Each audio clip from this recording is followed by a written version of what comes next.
Вот это травы, местные травы. Мы с Исрапилом приехали нарвать себе вот этих трав. Здесь душица, здесь растет кондор и зверобой. У нас в народе она называется, вот эта синяя трава называется умрмала-боц или умрбоц.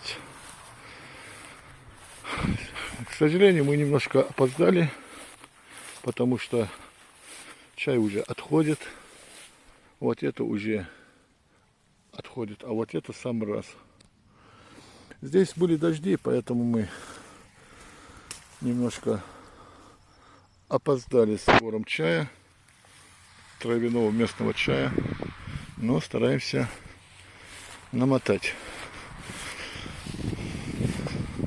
Очень странно, что местные жители Ингушетии покупают травяной чай на рынке, платят большие деньги. А вот здесь у нас под ногами растет чай, на который мы не обращаем никакого внимания. Вот это немножко удивляет. Когда зайдешь к кому-то в гости, иногда спрашивают: заварить тебе травяной чай. И это считается, как бы,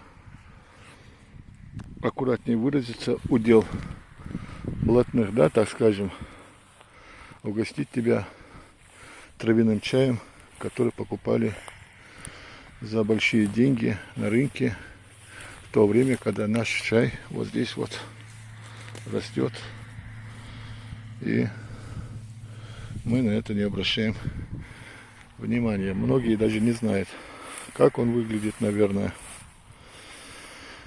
Какая красота! Какая красота! Вон там наверху Исрапил собирает чай. Я вот здесь.